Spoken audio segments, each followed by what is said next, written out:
Sports FC and home of Flag Plus Football's Division A championship game between the number 1 seed, the 10-0 Braves, against the 5-5 number 2 seed, the Infantry. I'm Brett Bach, and I'm joined by my broadcast partner here, Keon Cyrus. Keon, you right for this division. Obviously, the two best teams in Division A going for the big prize. How do you see this game working out? The first two games in the season went down to the wire for both advantageous for Braves. And again, as writing out the articles, I know Infantry is coming out hungry. They lost two of their matchups against them. Both teams got the bye. Both won their semifinals pretty well. Braves was a bit closer. A last-second touchdown by James Drysdale to win it for Braves to advance to the finals, whereas for Infantry, a high-scoring game against Idaho Ute Pimps, but they came out victorious 59-46. Yeah, so the Braves winning, again, like Keon said, both regular season meetings back in week 1 on May 23rd in Laval, 37-34, and then a rematch a couple weeks later in week 10 in Laval back on July 25th. The Braves winning that one by a score of 44-0. We're getting ready to start here. The Braves, I believe, are going to have the ball here offensively. No less pardon me, the Braves are going to start on defense. So Kevin Wyeth, the GOAT of FPF, leading his team onto the field here. We're starting it off, and this is a battle for the ages. Kevin Wyeth, Joe Maheu, the two most decorated quarterbacks in the history of Fly Plus football, pardon me. Wyeth in the Hall of Fame. Maheu pretty much punched his ticket. Any year now, he should be elected into the Hall of Fame. I think it's a foregone conclusion. 29 championships combined between both quarterbacks, 43 All-Star games, 42 individual awards. So Mike Pearson of the Braves, number 31, he is in the Hall of Fame. Matt Kerouac, number 55, the starting snapper and part-time rusher now for the Infantry, also in the Hall of Fame. All right, so here we go, opening snap of the game. Wyeth, Maheu, Braves, not Vengeance or All-Stars this time, but the Infantry. Here we go. First snap, Wyeth looks to his right, quick slant pass. The Jalen Grease, though can't escape the tackle of J.D. Chevalier, number 11, in green for the Braves. Even though for Greaves, he leads the team in touchdowns with 10, but he only played 5 games. He got his 5 games eligibility for playoffs, but Jalen Greaves is a talent, one of the best receivers in all of FPF.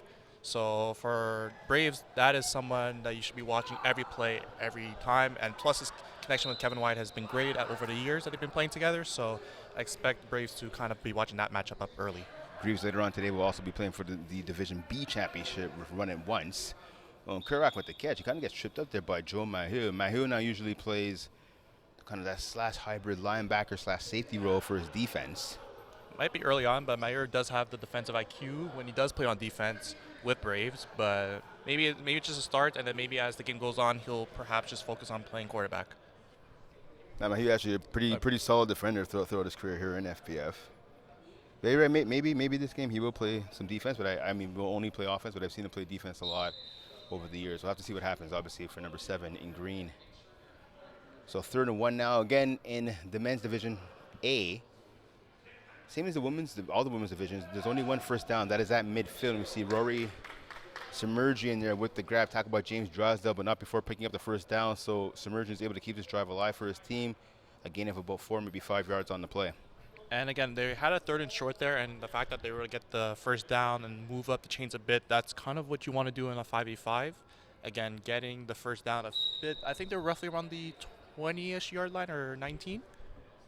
So yeah, it makes it manageable with 20 yards for Kevin Wyeth to have 4 opportunities to get into the end zone. Wyeth gets the snap. He looks to his right, now going over the middle. He has a man open. Matt Bond, one-handed touchdown. Matt Bond, honestly, all-star season from him. I've been talking about him a lot in the articles for Division A. Finished the regular season with over 500 yards, 8 touchdowns, and making his mark felt very known early on for this matchup. Yeah, a bit of a route there by the veteran in Bond from Ottawa GG. But in that post road, getting at least 2 or 3 steps on the defender. Again, beautiful one-handed grab, into the end zone for the vet Matt Bond.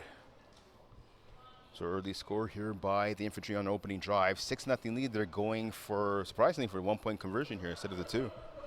1-point combo from the 5-yard line.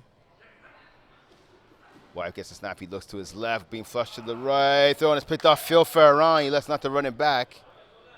Has to be deflagged, and now he is going to run. And he goes out of bounds finally. Pushed a little bit there. Nudged out, I should say, by Rory Submergi. So 6-0 lead here For Infantry, Keon, what did you like out of that first drive for the team in blue?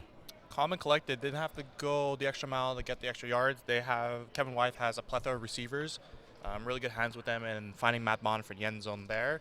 I know you mentioned it might be surprising that they're going for two, but they're actually for one, excuse me, but they're actually 77% from 1 point conversions all season.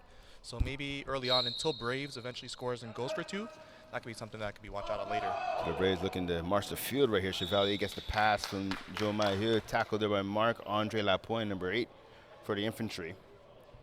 Interesting to see this matchup between Ethan Adrian and Mayer as quarterback, as Adrian was the All-Star as the best rusher for Division A, finishing with 11 sacks for the season. And he didn't get a sack last game against Idaho Utah-Pimps, but I expect him to be very close to my apologies to Mayer. So we'll see how quick Mayer could get the ball away from him. Mayer gets the snap right over the middle. He has a man open. Will Trottier makes one man miss. Did he get to the end zone? Second miss, and he's down finally. I want to say, they're saying maybe about the 6 or 7 yard line there.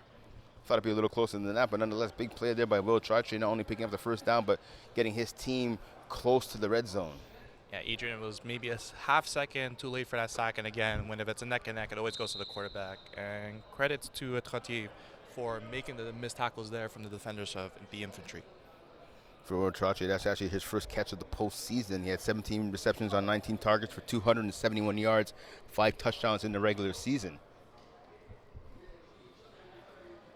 So the referees are placing the cones here. That's why we have a little bit of a stoppage of play. So then Trottier being called down at about, looks at least from here from our vantage point, maybe about the 7 yard line. So definitely pretty much at the beginning of the red zone is the Braves offense.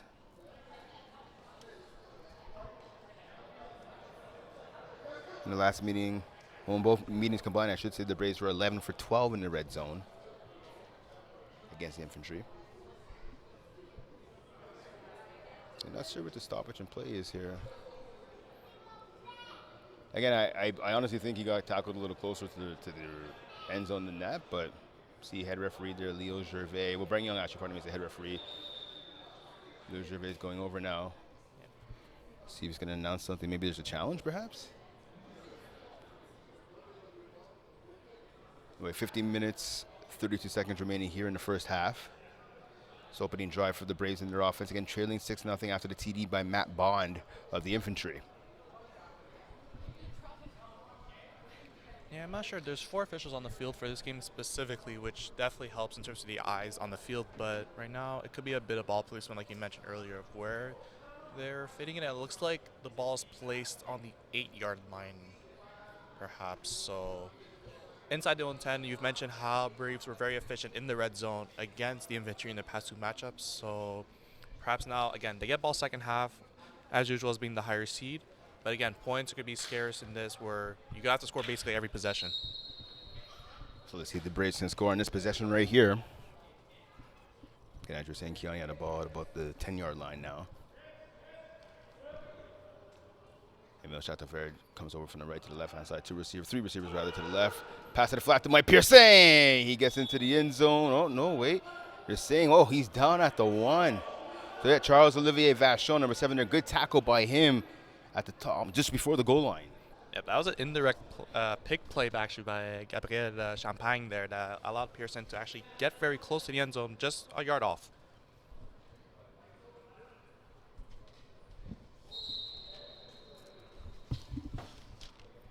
Second down now.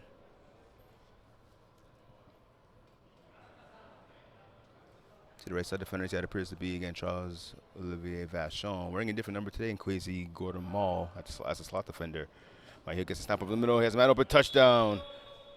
Easy touchdown right there over the middle. Gab Dab Champagne, pardon me, with the TE. So now we're all tied up at 6.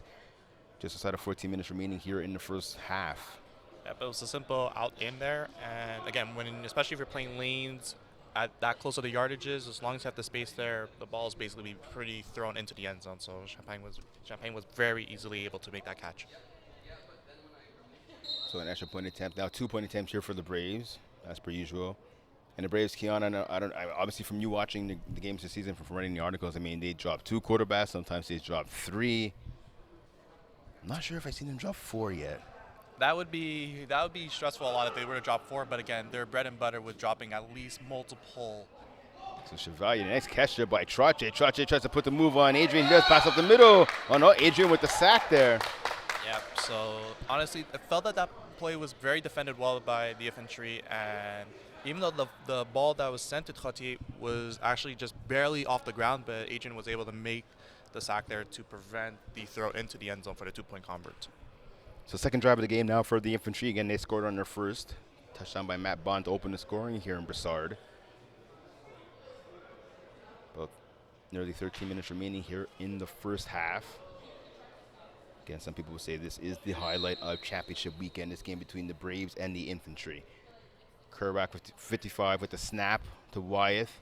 Wyeth looks to the left. He's going deep to Nick DeMauro. Submergian, rather, and the ball actually goes right through Submergian's hands.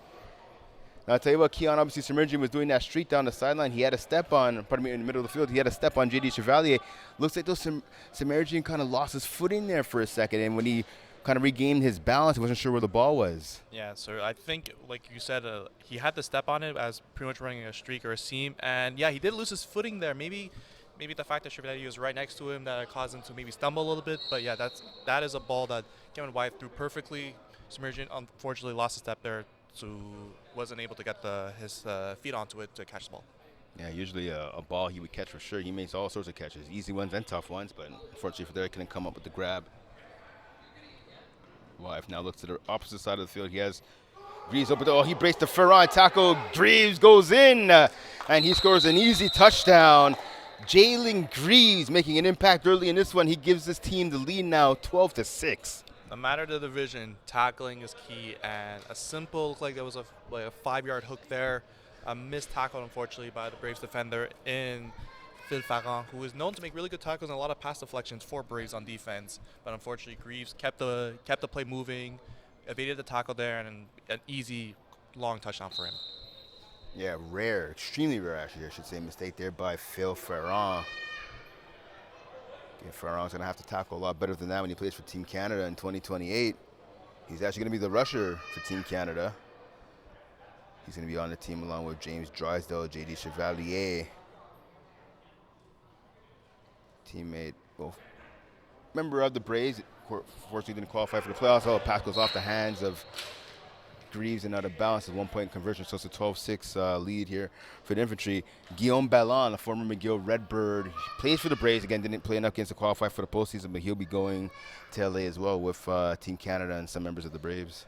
Honestly, it's great for the fact that multiple Braves players are going to be representing Canada in the future years. And again, they've been playing together for quite some time now, having a lot of international tournaments. So the chemistry is there. That's something that they will hold on basically any team when it comes to FPF. Second drive of the game now for the Braves, down by a score. Right here over the middle to Chateauvert. Chateauvert can't get past a strong tackle there by Marc-Andre Lapointe, number 8. Yeah, Lapointe actually being there very much stopped the speed of Chateauvert, because when he's in open space, you know his dips. The king of that in FPF, and he's fast as well. So the fact that Lapointe was already there didn't allow Chateauvert to even make a move there for the easy tackle. Second down now after a gain of about 6, maybe 7, let's call it, actually, by the Braves. By Chateauvert. Mike Piercin, number 31, Hall of Famer with the snap. To Mahir. Mahir looks to his left, now goes back to the right. He has Chateauvert. Diving catch there by Chateauvert. A lot tougher than it looked right there. A bit of a low ball for Mahir. Yeah, I don't know if it was just a miscommunication of just the yardages, or that was just maybe for Mahir not the greatest ball for him, but Chateauvert was able to make the diving catch.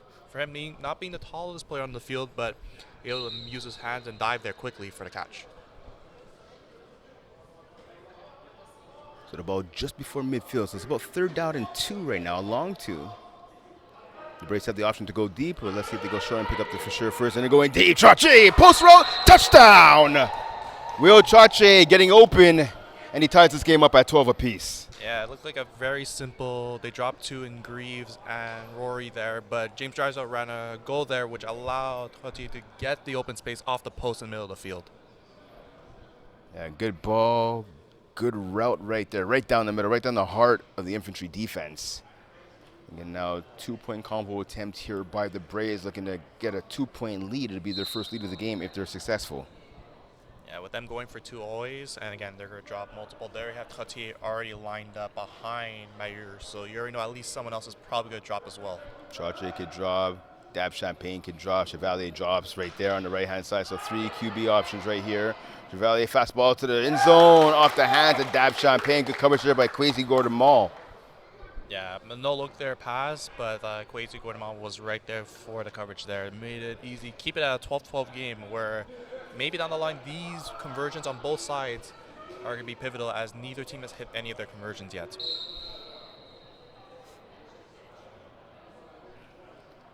So yeah, 12-12 game, just outside 8 minutes remaining here in the first half.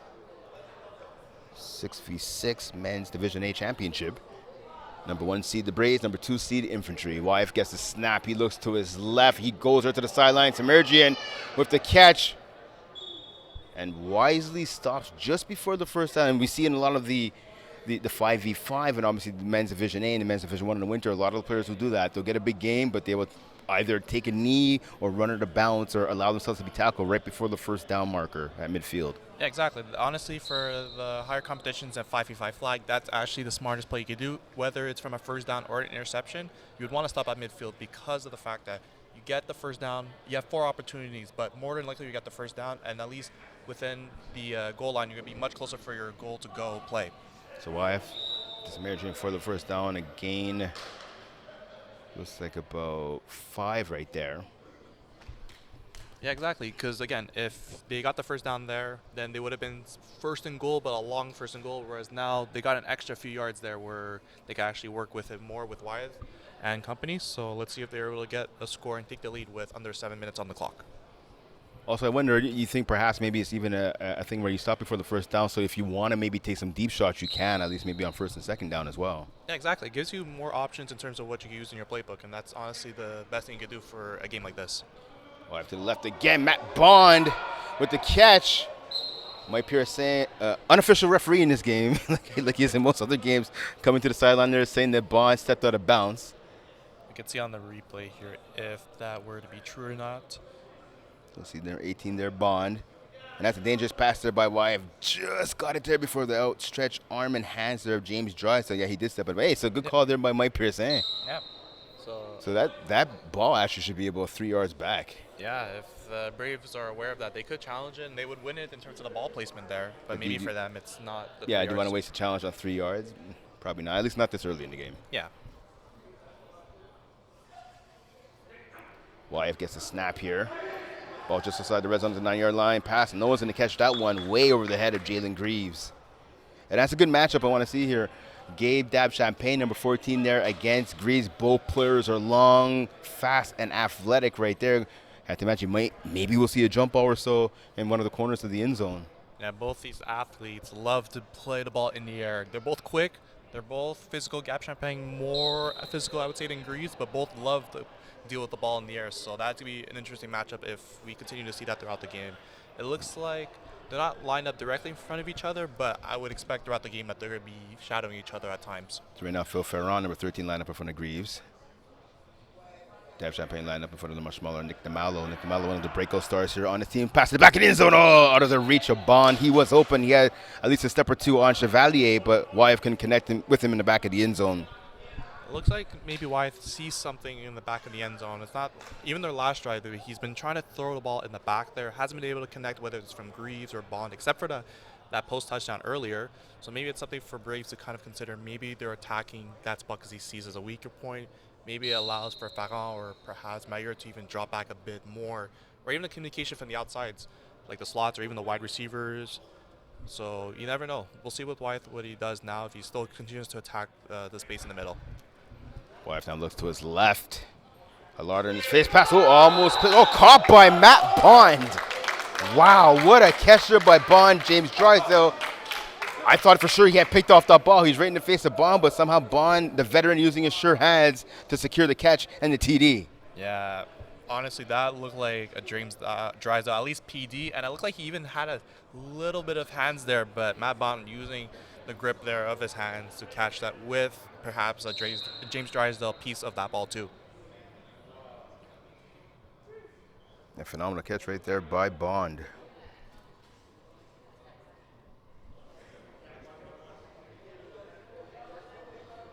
One-point attempt now for the Infantry. Up by 6, 18-12, looking to make it 7. Fake handoff to Kwesi Gordamal. Toss to the corner of the end zone in front of it. And that ball goes out of bounds. Good coverage there by Dabshot, paying on Nick DeMallo. Yeah, I feel like Nick DeMallo is going to have eventually a big game later on, but a matchup with Gap Champagne there is tough for him, especially if it's the ball's going at the high point. I love Nick in terms of his catching ability, but against Gap Champagne, it's a bit tough matchup there. Braves quickly onto the field now. Base formation, 2 receivers to the left, 2 to the right. Obviously, snapper in the middle. And Pearson pass over the middle, off the hands of Trache. And incomplete. You can see the body language right there at Kwesi Gordamal. He thought he might have had a pick right there. Yeah, I was able to speak with Kwesi earlier last night while we were broadcasting other games, and he was saying that he did a lot of film study for this Brave squad, their past championships in 6v6 especially, and even for them, how they've been able to communicate with themselves on a defense. So he's taking pride in terms of stopping this Braves attack with, he believes they're the best defense in the division. They can lock down Braves, so we'll see if they're at least able to maintain them later on. Mahia flush to his left. He throws to Pearson. Nice tackle there in the open field by Gordon Mall. Yeah, both the teams are able to stretch the field very much largely, but again, you can't forget the short flats there. And Pearson as the center, reliable hands as always, and Gordon Mall was able to make the quick tackle there for roughly 4 yards. So minimal gain there, again, first down at midfield. And the party is not over for the Braves after this. They're going to stay on the field, actually, some of the members of the Braves, as they take on the Raw Dogs, and that's in the 5v5 competitive championship. Here's a deep pass to Drysdale. Touchdown, James Drysdale. That looked like Greaves was with him toe for toe, but the fact that also Greaves couldn't turn around to see where the ball was located allowed Drysdale to kind of see where he needed to put the extra gear there for that nice go route. So Drysdale, frustrated defensively. He had a chance for 2 INTs, couldn't get either of them. One led to a touchdown, the last one there by Matt Bond. At least he's able to make an impact there on offense, running that go roll right past Greaves, right down the left sideline. Beautiful ball there by the quarterback and Mahieu, and Drysdale did the rest. The tie game now, and still Braves are always confident going for 2, so unless they ever need to, they're always going to go for 2. Trips to the right. Chevalier comes down as the second quarterback. Quick fastball there to Chateauvert. 1-point convo was good. Chateauvert getting a couple of steps there on Bond. Yeah, Chateauvert took the snap for that one, and they didn't use their extra quarterback options behind Mayer, and Chateauvert was able to catch the simple ball. It was a bit low, but for him, it was low enough to the ground for him where he could just make that grab easily without Matt Bond putting a hand on it. Yeah, Chateauvert, that low center of gravity paying off right there on that grab. So now the Braves, with their first lead of the game, up by a score of 20-8 right here, just inside of 2 minutes remaining in this first half of action here at Complex Sportif CN in Brossard, Quebec. Wyatt gets a snap. He looks to his left. He goes there quickly to Samaritan. Samaritan can't break the tackle though of Drysdale, so pick up of about, say, 5 yards there. Maybe 6, actually, by Samaritan on the left sideline. I would expect, honestly, the Infantry at this point to kind of take down the clock. We're under 2 minutes of the pro clock, so if I was the Infantry, and I think they know that as well, probably take as much clock because of the fact Braves will get the ball back in the second half. Wyatt gets a snap here on second down. Fastball over the middle. Kerouac, you can hear that ball being caught from here. Kerouac, some people may say he could have the best hands in all of FPF.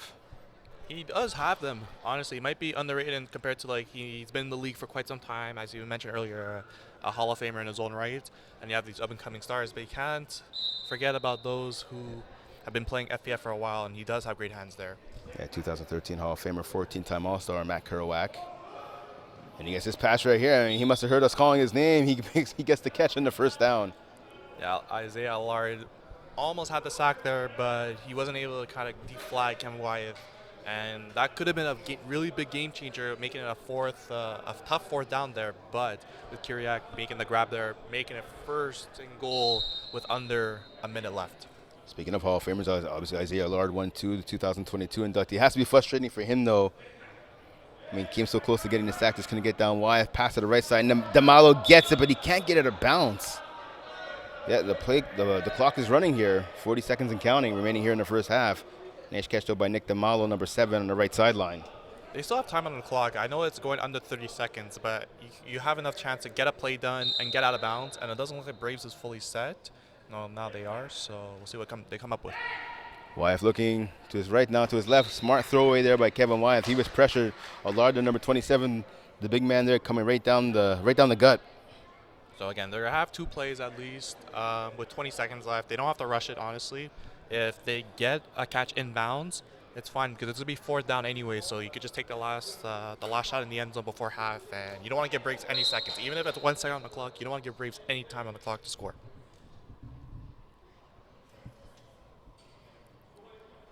Ball now at the 9-yard line here. Wyeth backs up a little bit further now, all the way to midfield. He gets the ball, gets a snap, pass to the corner. Kerouac, touchdown. The Hall of Famer adds another one to his resume, and more importantly, gives this team the lead up now 24-20 with 15.7 seconds remaining here in the first half. Yeah, that was a cheeky post corner there towards the right side. He made a little move towards the corner to the left, and then post as a center, made the other cut opposite, and he had the step on the defender easily in the corner for the end zone for the touchdown. Had a chance to talk to Matt Kerouac about an hour or so before the game. Had a chance actually to meet his son. Brought one of his sons there straight from football practice to here. So obviously he was excited, going to be seeing his dad in action. Kerouac does a solid there by getting a TD. So giving his son something to talk about with his friends tomorrow.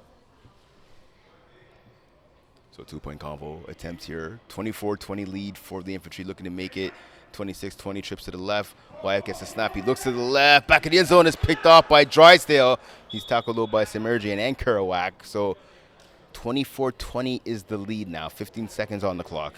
Honestly, great for the Infantry for scoring there. You do lead Braves with 15 seconds, so Braves, again, they've proven that they've been able to score on one play, as James Drysdale scored on a go route. That took like 8 seconds, so you have your timeouts. The Braves are smart enough to know just get out of bounds, or at least get the first down where the time's going to stop the clock.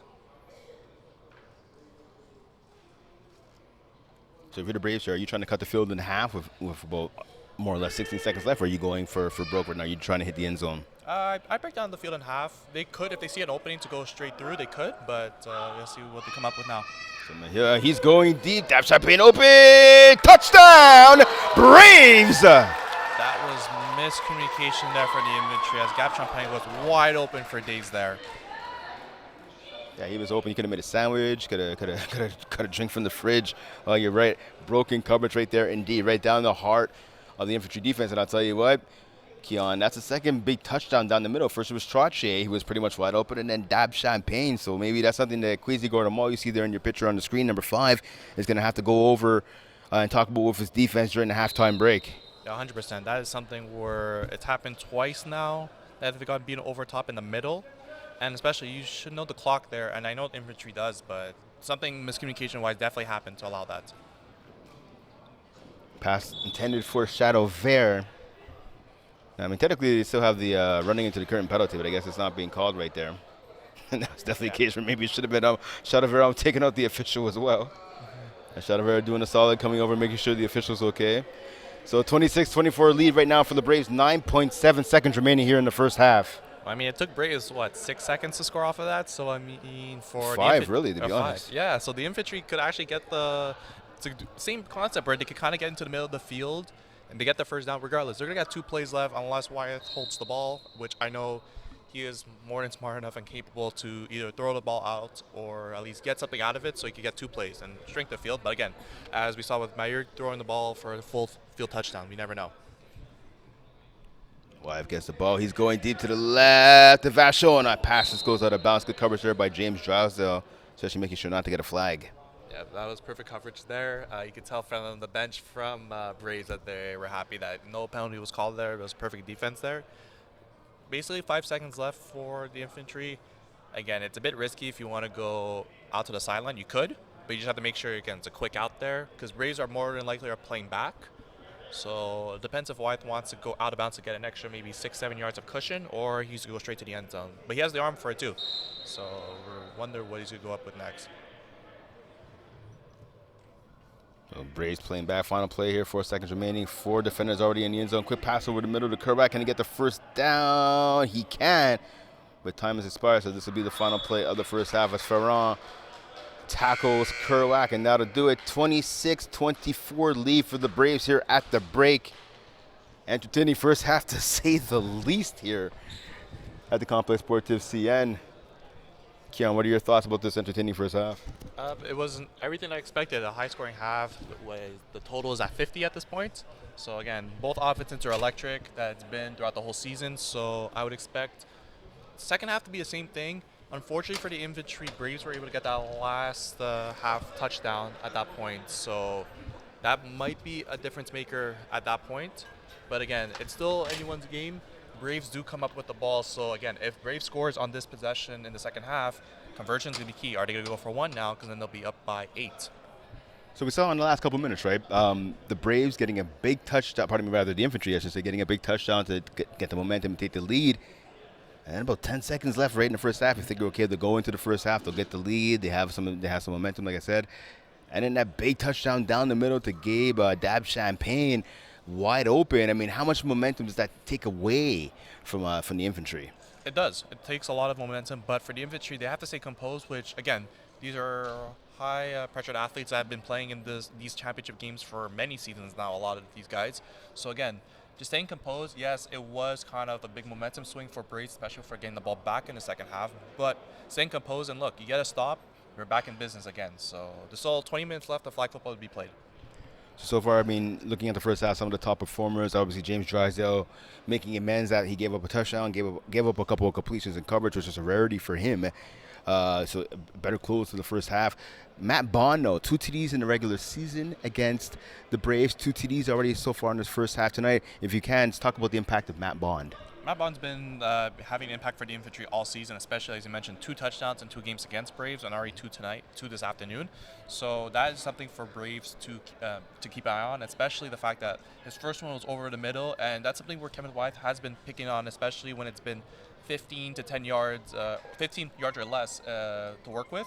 He's been trying to go in the middle, the back of the end zone in the middle, and for Braves, if you're not keeping an eye on Matt Bond, you have other playmakers there like Nick DeMalo, Jalen Greaves, and Matt Kiriak.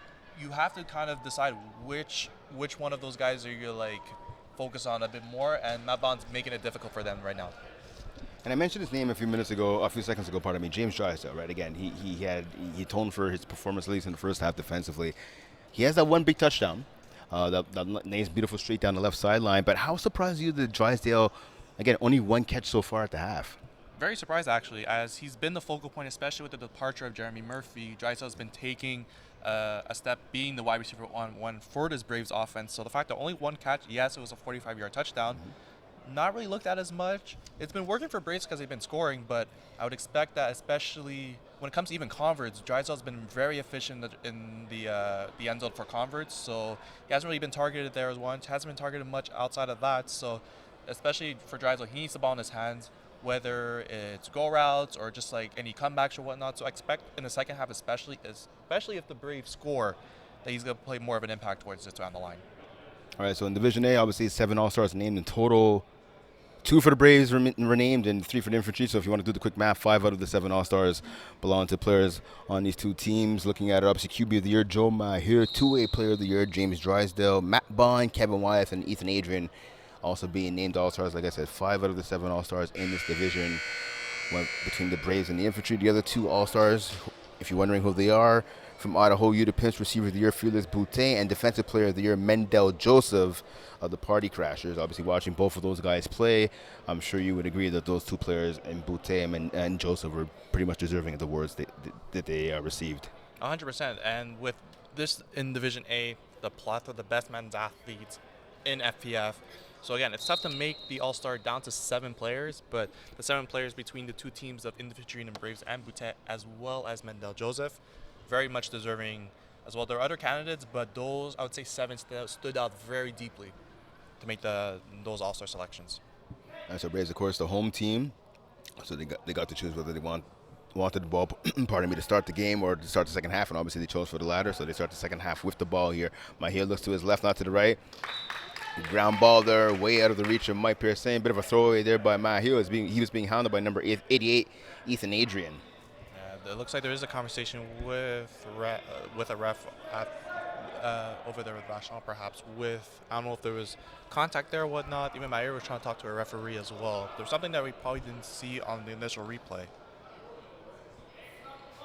Let's see if we can get the replay here on the screen to see what happened. I'm not sure. But the Braves talking now to head official Brent Young. I guess we're not going to find out what it was. Unfortunately, no replay. But by the way, play continues here. 26-24 lead for the Braves. Just a bit more than a minute gone already in this first half of action here in the second half.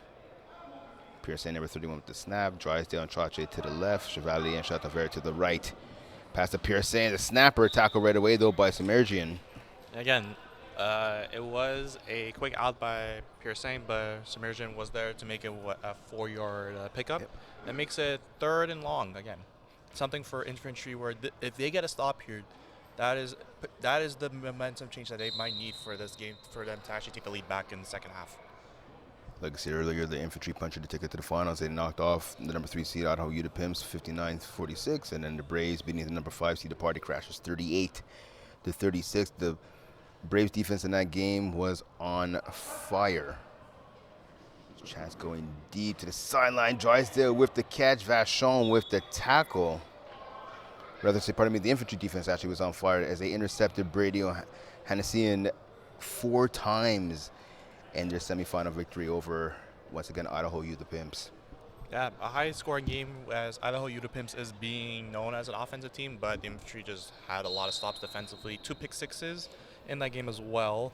One by Gordon Mall, and the other, if I'm not mistaken, was by Lapointe. Yeah, so, Marc-Andre Lapointe. Yeah, exactly. And Drysdale there with a comeback for the first down. That was able to get. My hair looking to the right. He has a man open in the end zone. Caught. Touchdown. Gabe Dobbs Champagne. Beautiful route right there. Beat Jalen Greaves. And just a laser thrown by Joe Maher. Yeah, a perfect ball placement. Greaves was maybe a few inches off from even tipping that, but Gabriel Dab Champagne was able to hold it through for the second touchdown of the game. So the lead now 32-24 in favor of the Braves. And again, still up by 8, and I question this at half. If they score, what would they do? Doesn't look like they're changing mentality, but going for 2. They're good. They go for 2. Yeah. It's pretty much a shocker when you see them go for 1 anytime. So going for 2 once again. So trips to the right. Chataver, Trottier, and the man who scored a touchdown, Dab Champagne. Snapper now. Chevalier goes to the left. He's going running route. Trottier with the ball. Trottier going back a bit. Oh, he trips. And he just throws the ball forward into the turf. Not how they drew it up right there, but again, they got the touchdown, so I'm sure they're happy about that. Up now again, like I said, by a score of 32-4. Yeah, 24, pardon me. Like you said, it was not drawn to what they wanted, and for Infantry, 8-point game, 16 minutes left in this game. Their first drive in the second half again. There's a lot of flag football to be played, so wonder what Kevin Wyeth and company are going to look at in terms of their first drive in the second half after letting Brave score to take the lead even further. Wyeth pass. DeMalo on the sideline. DeMalo tackled, though, by Phil Ferron. Once again, number 13 for the Braves.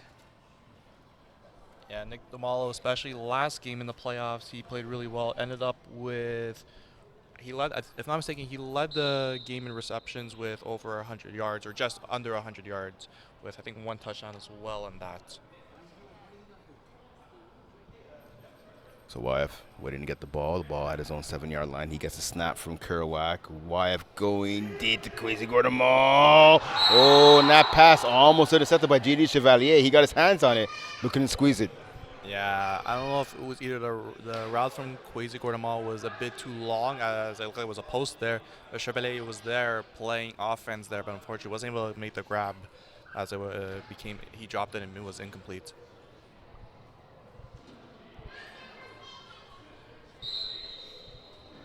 So a big play here from the Braves. Again, just outside of the shadow of their own end zone. Again, they have to reach the midway point of the field to pick up a first down to extend this drive.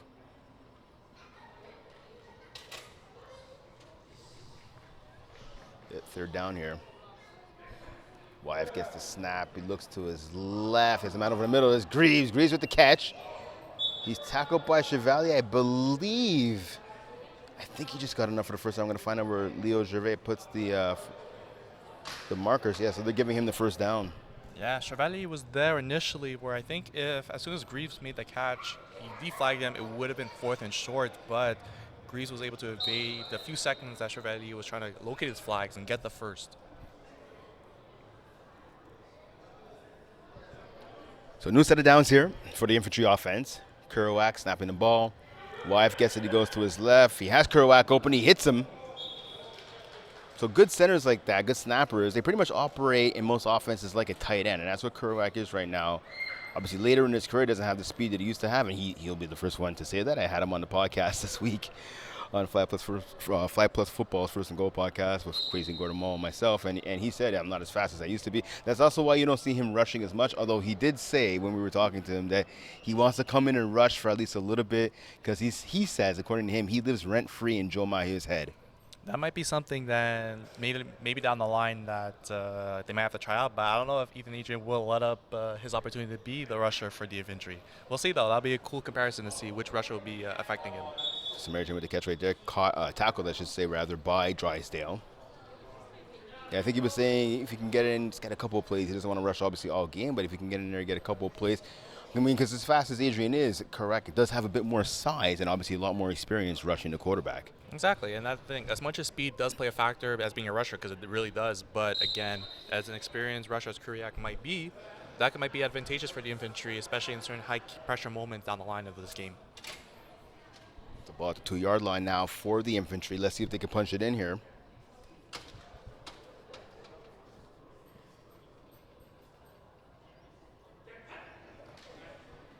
Quick pass or slant route caught by Vachon for the touchdown. Beautiful route by Vachon running that right in front of James Drysdale. Couldn't do anything about it. Yeah, it looked like they were playing maybe a lanes concept there, but again, no one really stepped up to Vachon with a quick slant from the outside. And so infantry, it does help the fact that Braves didn't convert on their last touchdown for their conference, so the infantry will be going for two to tie the game. They're up 32-30 right now. Yeah, 2 points indeed. You're right, from the 10-yard line. Again, 2-point conversions from the 10, 1-point conversions from the 5. And like you said, infantry going for 2. Let's see if they can get it. Ball to the back of the end zone, caught by Greaves. Is he inbounds? Yep, the official's saying he is. Ooh, and he came down the wrong way there. Yeah, that was an incredible grab at the back of the end zone, but more concerned now is the health of Jalen Greaves. So we have an athletic trainer here. So she's going to go in and take a look at him. Greaves, the former Concordia Stingers wide receiver. It looked like his knee kind of twisted out when he landed. See if we can see something here on the replay. So you get a fastball in the back of the end zone by Wyatt. Greaves jumps up to get it. We can't see some urges in the way there, but yeah, the way he went down, he was kind of grabbing at his leg right away. I think Farhan, like when he was going for the deflection there, ended up kind of bumping into Greaves' knee there, and could have shifted outwards. But he's walking on his own power. He definitely needs to take a few plays off, but he's walking on his own power, which is definitely good. Yeah, a little bit of a limp though, unfortunately. So we'll have to see what happens. Kevin Wyatt, his quarterback, going over to make sure he's okay. Knowing Greaves the way he is, he's tough. He's not going to want to come out of this game. So Mahir gets the ball now on the series. Pass. Oh, pass was just a little bit too high. Trache was open there. Trache ran that Pels Keon. He was open again. The pass just a little bit too high for him. Yeah, it was a bit too high and maybe perhaps a bit behind, but it depends if Trache was supposed to run a full post or a skinny post there.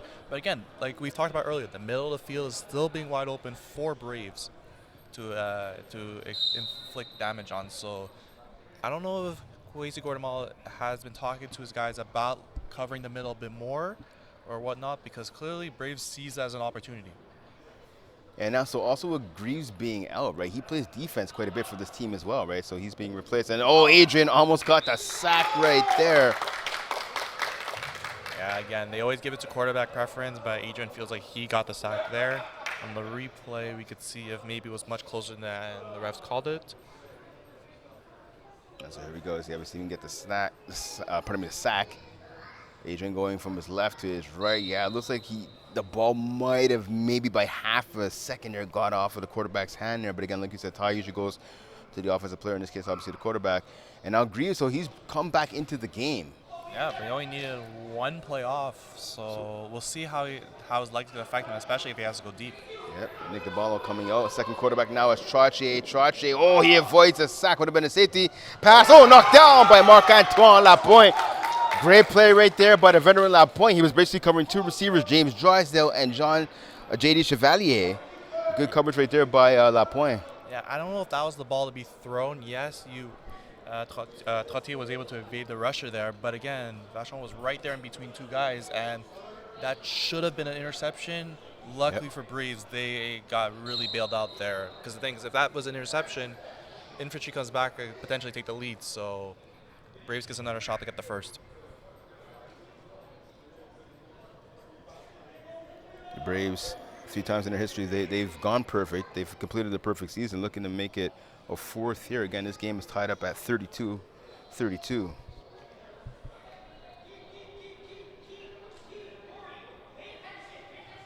hear Quasi Guatemala calling the defense. Fastball over the middle, Drysdale! So he goes up to make the grab. He collides with Guatemala, and Drysdale is hurt. So the Braves definitely think there should be a penalty right there.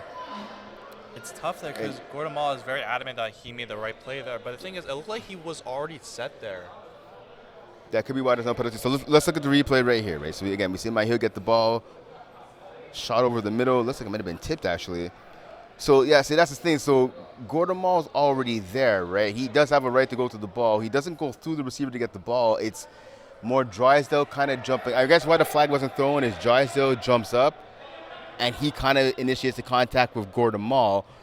Obviously, the Braves team not afraid to talk. Neither is Quidi Guatemala and some of the 100%. members of the infantry either. So a lot of talking right now, going back and forth. But, of course, the main concern right now is James Drysdale. Kevin Wyeth showing some respect, telling his team to be quiet. He goes over to make sure the all-star player is okay. Again, he's grabbing his back. He just came down in an awkward position.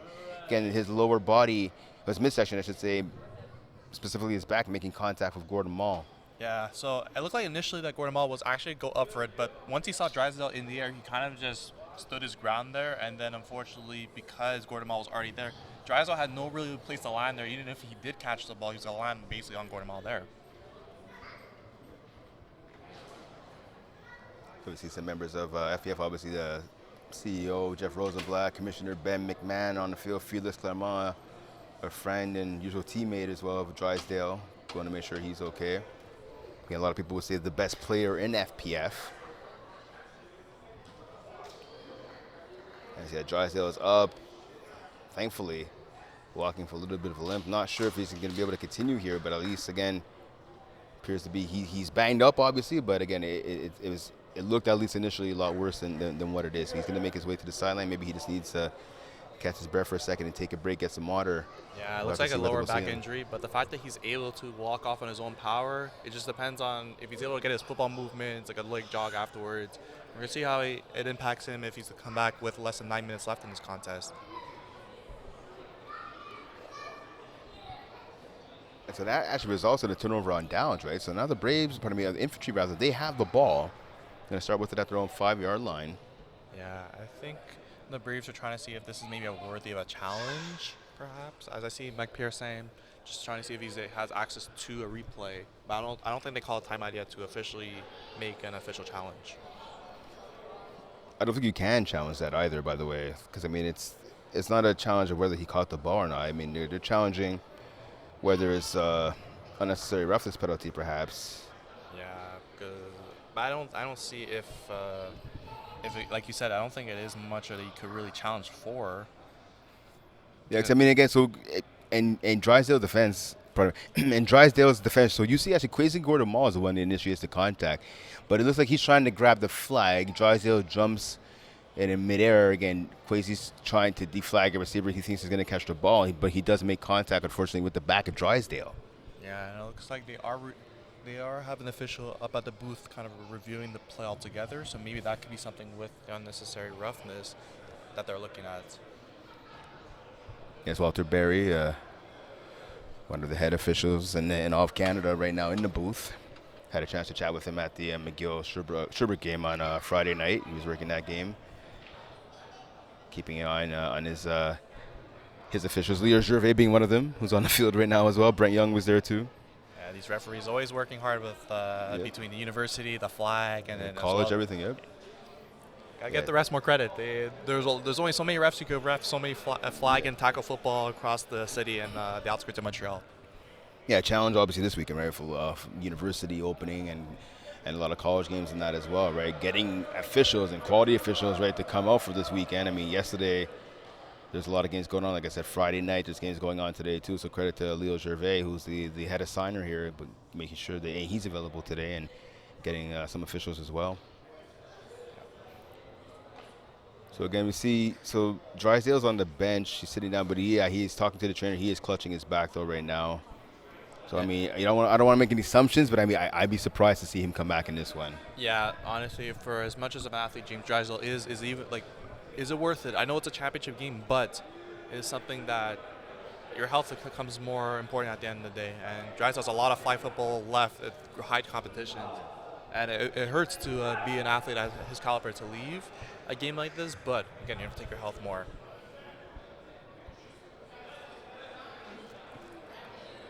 So we see now another one of the referees, Brent Young, now talking to the Infantry. The Infantry are back on defense here. So again, I thought they were coming out on offense. We saw Matt Kerouac was out, Kevin Wyeth, Nick DeMallo, but their offense has been sent back to the sidelines. Yeah, so I'm not sure if we got an official penalty for that. Infantry is still talking with the head official to figure out what the call was there, but as you can see, the defenders of the Infantry are not happy with that decision that was made. But again, flag football still has to be played, and it looks like they're on defense yet. So what the play actually was called now? So they went back and they looked as a contact penalty on Kwesi Gordon-Mall, automatic first down for the Braves, which is why they're back on offense. Pass to the left sideline, Dabshot Payne with the catch, nice tackle there, saving a touchdown.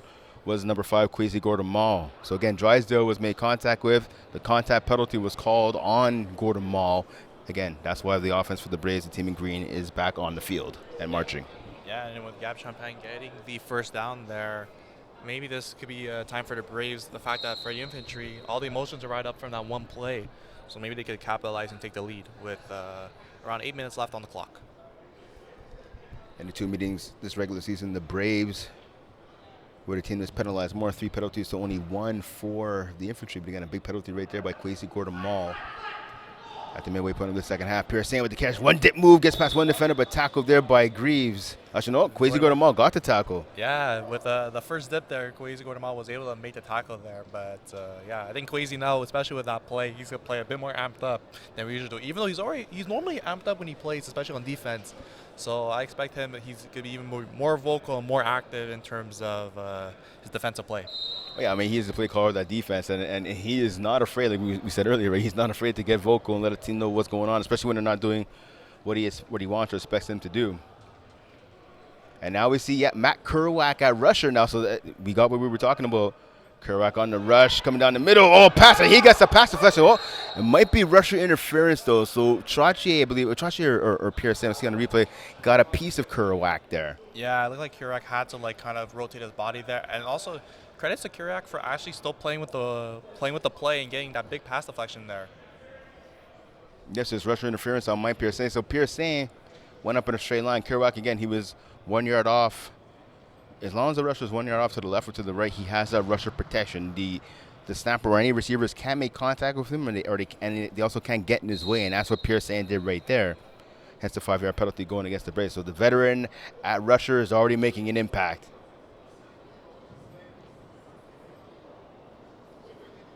Here waits the snap. He gets it. He looks immediately to his left. He goes to his right now. Pass over the middle. Caught by Chateauvert. Tackled by Vachon. Yeah, maybe the change of rusher between Adrian to Kerouac has been playing pivotal, as now it's a key 4th down play for both teams with just over 6 minutes on the clock. Ball at the 6 yard line. Braves are arguing, saying the ball should have been at the 5, but the referees didn't listen. Ball was 1 yard back. It is pouring rain outside, but the temperatures are heating up right here in Complex Sportif CN. It's a matchup between the two top teams in FPF, the Braves and the Infantry. Yeah, and even having Jalen Greaves back in the game, we haven't mentioned much because of what's been going on with James Drysdale and Quasi Gordon-Mall, but Reeves, who got injured earlier with his conversion catch, he's back on the field. Mahia, quick fastball to the left, cut by Trottier. Does he get into the end zone?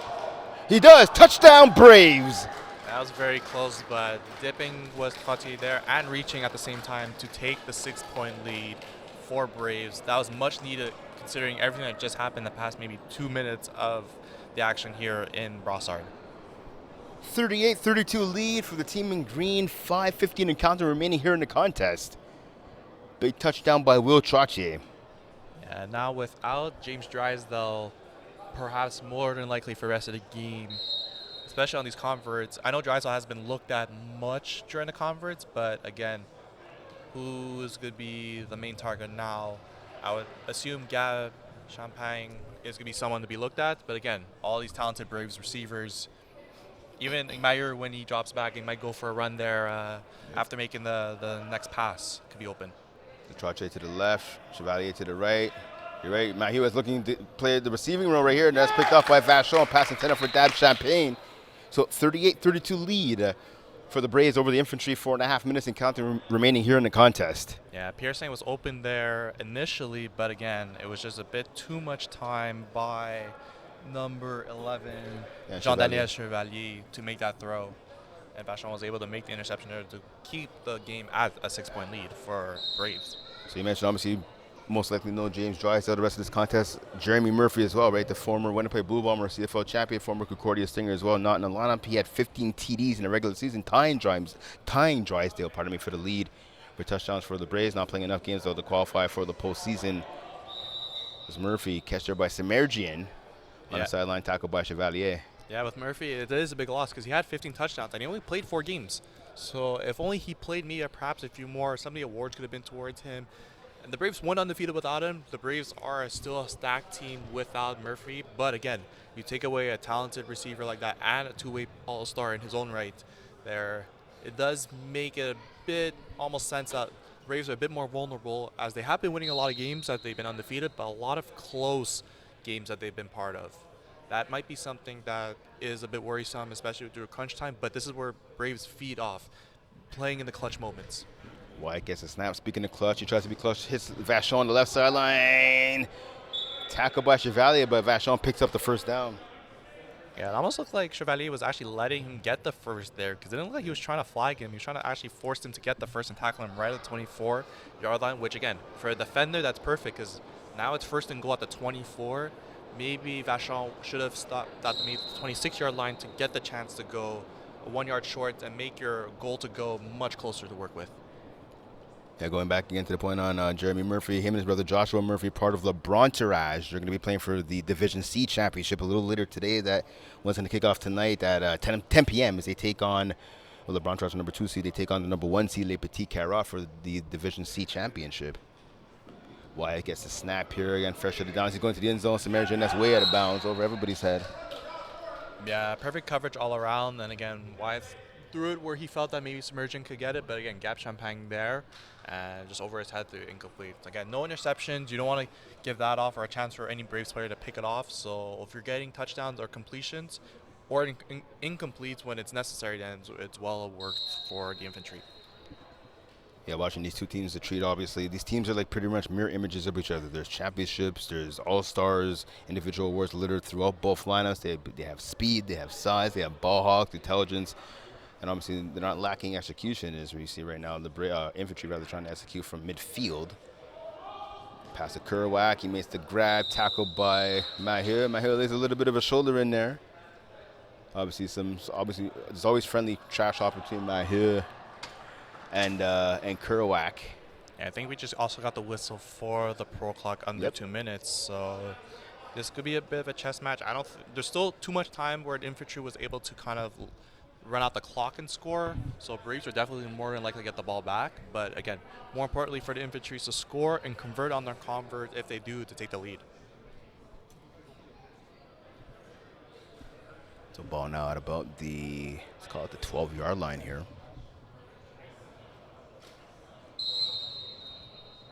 Can the Infantry tie this game up at 38 apiece? 95 seconds remaining in this contest. Again, a lot of their touchdowns or throws have been back in the end zones in the middle, especially where Greaves caught it earlier, Matt Bond with a post.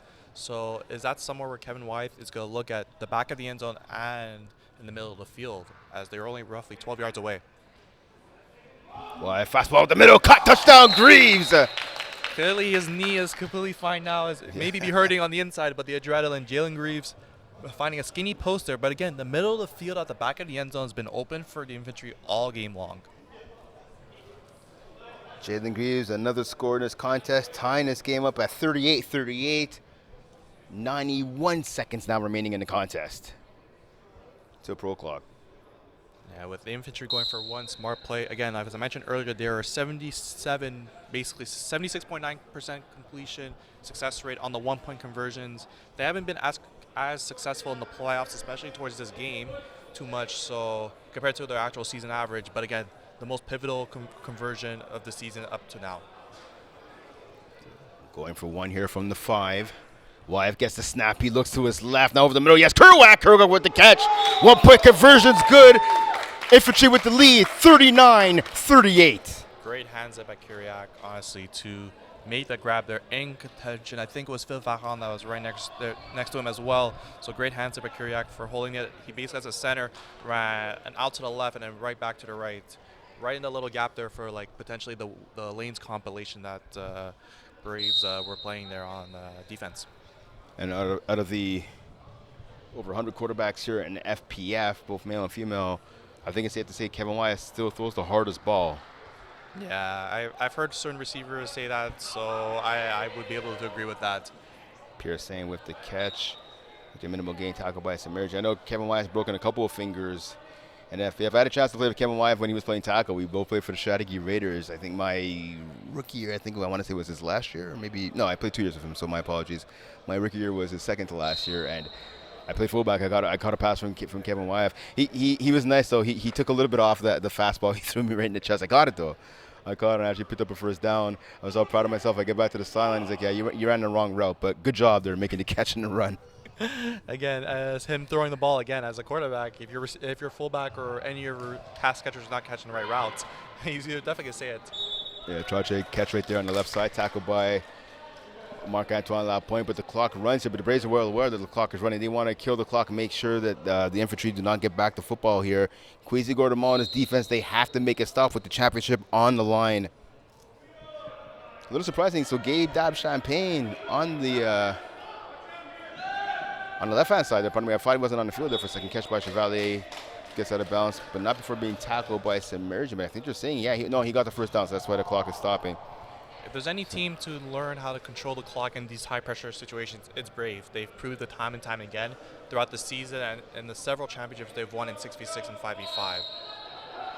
Gabe Dab-Champagne. Oh, and that's going to be offside.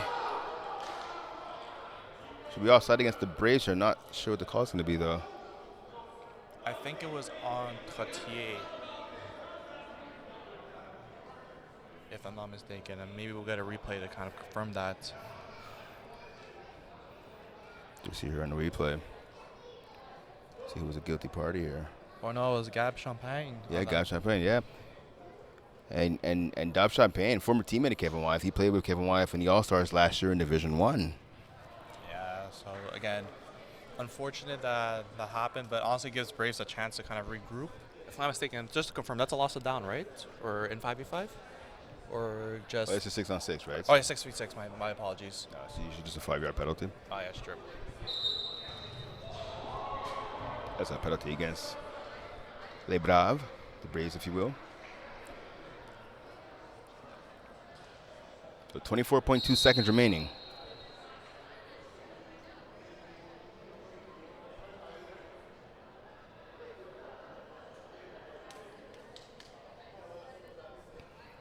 Again, both meetings this season were one-score games. The Braves winning both of them.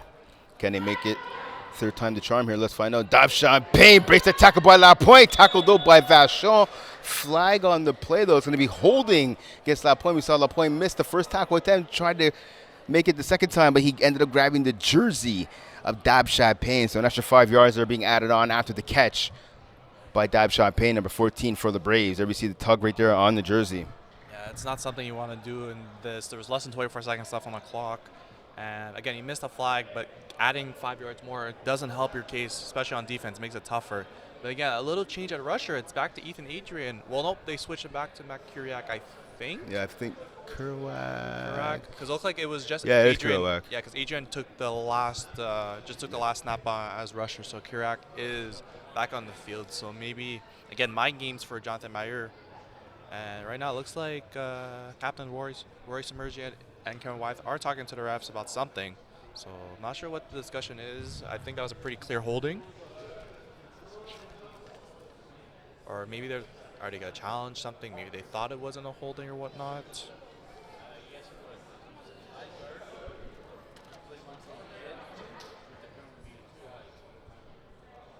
I think perhaps they're trying to see if perhaps Gab Champagne could have been called for a flag guard instead.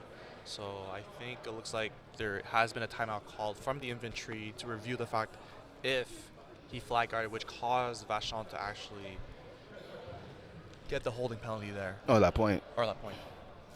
So looking at one-score games this year, the Braves 7-0 in one-score games. The infantry 1-3, a bit surprising considering the veteran experience they have on this team. But again, 1-3 is the infantry, pardon me, in one-score games, whereas the Braves again, perfect 7-0. Don't forget, up next we have the 5v5 competitive division finals between the same team here, the Braves, taking on the Raw Dogs. That should be an interesting matchup. Again, two powerhouse teams going at it for the 5v5 competitive division, pardon me, championship.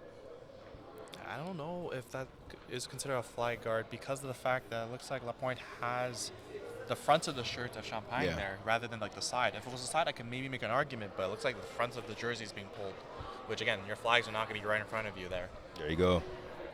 Yeah, flag plus football. Obviously, we used to have the 3 flags, 2 on the side, 1 in the back. They eliminated the back flag a couple seasons ago, so now it's just 1 on the left side of your hip and 1 on the right side, or your right hip, basically. So interesting to see what the call is going to be here. I mean, it seems pretty cut and dry to me, but I mean, hey, we'll get the official call here on the field. Yeah, it's still being reviewed, so there might be something that we aren't looking at perhaps or whatnot for the refs to kind of agree on. But again, it gives both teams a chance to regroup, kind of game plan the last potential 16 seconds of this contest. Again, the Braves trying to complete their path to profession. The Snowly Delhi Degens tried to do it last night, but they lost. A heartbreaking loss on the final play of the game to Rick and Marty in the Division D championship. Rick and Marty winning by a score of 35-32. So it looks like they confirmed it as a holding call. There was no flag guard on Gab Champagne there. Yeah, so the initial call stands here. So an extra 5 yards after the catch by Gab Champagne, pardon me. Again, 39-38 lead for the infantry. 16 seconds remaining in the contest. Ball has been moved up. And it looks like Leo Gervais is just marking the ball, the sticks towards the 6-yard line. Who's going to step up and make a play? Will it be someone from the Braves or someone from the infantry? Let's find out. Mahieu gets a snap. He looks immediately to the left, goes over the middle. Chevalier catches it. Tackled. Well, he makes contact with Vachon. So Leo Gervais, the official on the right-hand side, so at least I want to say it goes 15 to 20 yards away. He calls a touchdown. The official that was right there on the spot does not. But again, he's the one that threw the flag. Yeah, the pure momentum of Chevalier pushed him towards the collision between the infantry defenders. But if it was more of like a stop route, all he had to do was reach forward, and because he had space there to kind of get into the end zone. And that's it, of course, in FEF, you're allowed to extend the ball to pick up a first down, or obviously to get it into the end zone, or just to pick up extra yards. You are allowed to extend the ball. So where the ball is extended is where the ball carrier is called down. Perhaps maybe we can get another look on the replay here while the officials are talking. So here we go. Thank you, Ali Reza. So there we see good sideline shot right there. So Mahieu gets the ball, like I said, right? Kerouac is coming down. Mahieu is still looking to now his right. Now he goes immediately to over the middle. Little crosser there underneath, rubbed by Chevalier. Chevalier now tries to get a spin. So he extends the ball, but that's not at that point, I think, crosses the goal line.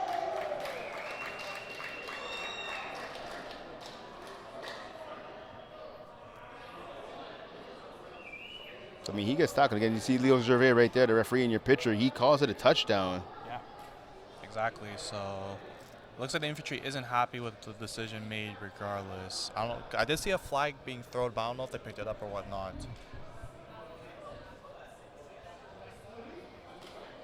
Yeah, so the flag has to do with the collision, I believe, between Vachon, Charles-Olivier Vachon and the receiver there, J.D. Chevalier. But nonetheless, I guess the flag, got picked up. I mean, the touchdown is good. So Chevalier with the touchdown, 44-39 lead now for the Braves.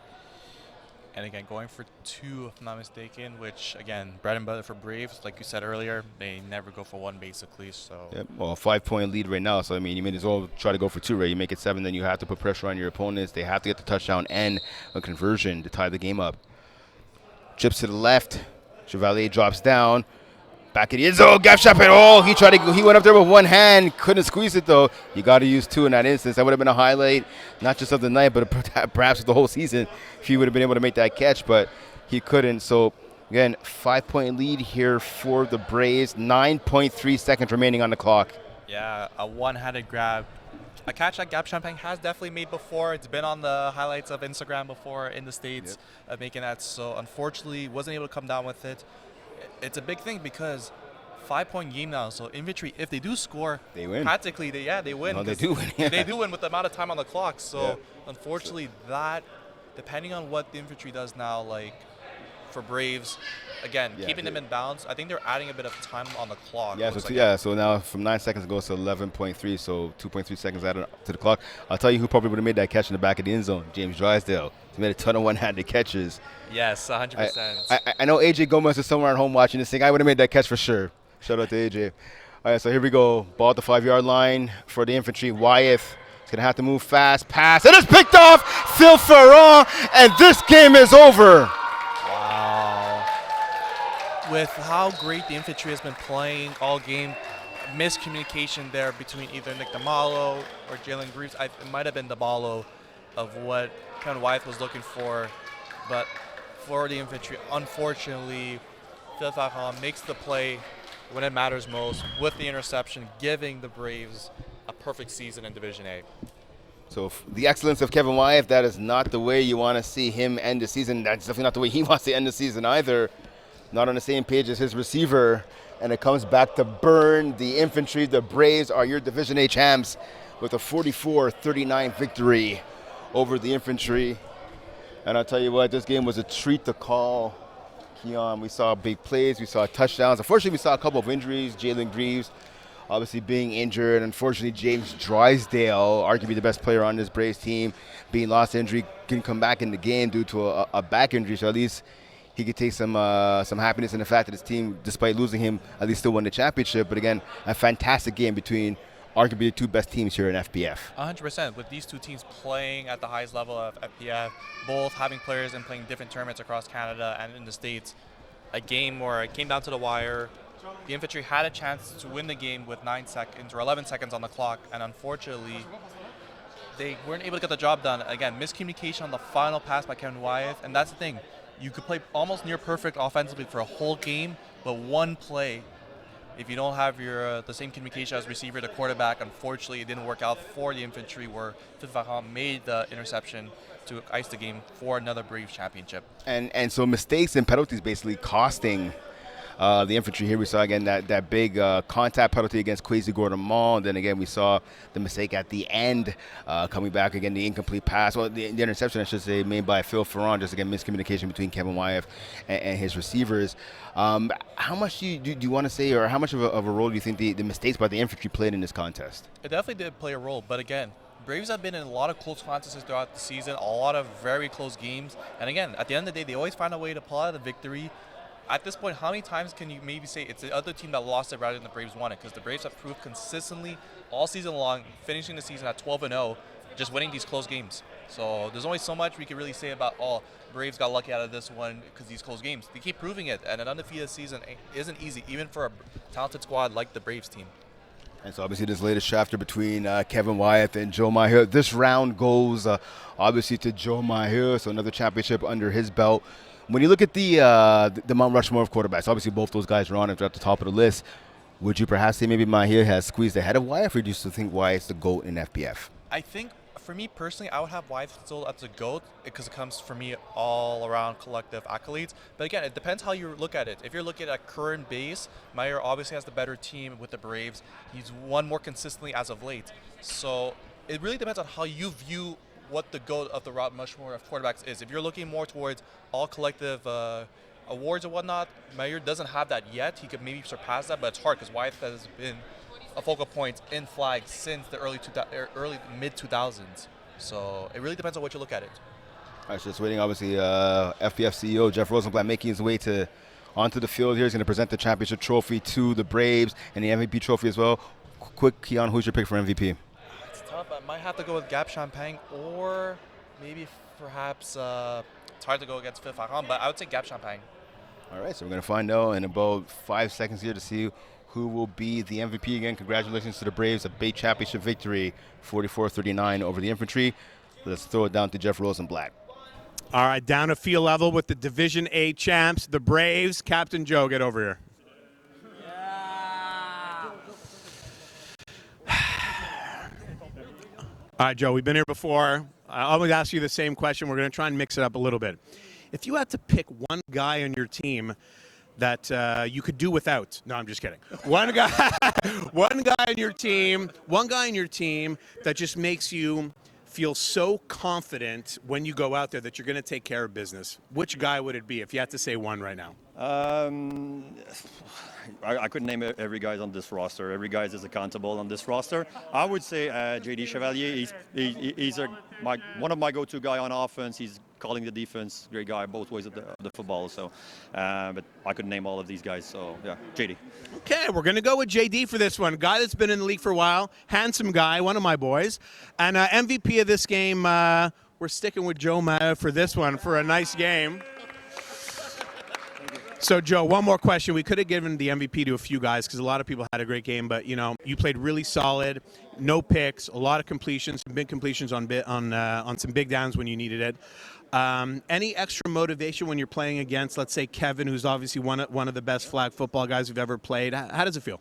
It's always a great motivation playing against the GOATs. So, yeah, no, it's like we like playing these guys. They're top of class, the toughest teams to play against. So yeah, it's always a great challenge. That how we get better, and yeah, always fun to compete against Kev. I know he's a bit mad right now, but I'm sure he likes to play against us too. So yeah, it's always fun. You're seeing two of the best quarterbacks in the history of FPF, Joe Maher and Kevin Wyeth. The Braves were on top tonight, the Division A Spring 2025 champs. Back to you guys in the booth. All right, so there you have it. Joe Maher, the quarterback, again, future Hall of Famer. I'm not sure why he's not in the Hall of Fame already, but nonetheless, winning game MVP. Well-deserved for him. Obviously, big win for the Braves. What are your final thoughts? Again, I had Gab Champagne just as a quick thought as 2 touchdowns, but again, it's hard to go against the quarterback. Yeah. Played a flawless game. I don't think he was stopped once, was he? No. I don't think he was. Yeah, exactly. Played a flawless game as a quarterback. Again, the Braves' engine on offense goes through Joe Maher. He does play, like you mentioned earlier, a big factor on defense, as he did make quite a big few tackles there, especially late in the second half, to kind of get his team towards the victory. But again, Division A with these 2 best teams in the Infantry, credit to them for an incredible season and making it to the finals and pushing the Braves to the limit, as unfortunately maybe a few self-inflicted moments kind of hindered their chances of winning a Division A championship. All right, so this latest round between Kevin Wyeth and Joe Maher goes the way of Joe Maher and the Braves. They win the Division A championship by a score of 44-39 over the Infantry. Coming up next, the 5v5 competitive division final between the number 2 seed Raw Dogs and the number 4 seed the Braves. So the Braves have a chance now to win back-to-back championships.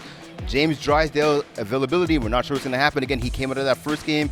I see him right now on the sideline. He's putting his belt back on, so I guess he's going to give it a go. Let's see what he does in this next great game coming up in championship weekend here at FPF.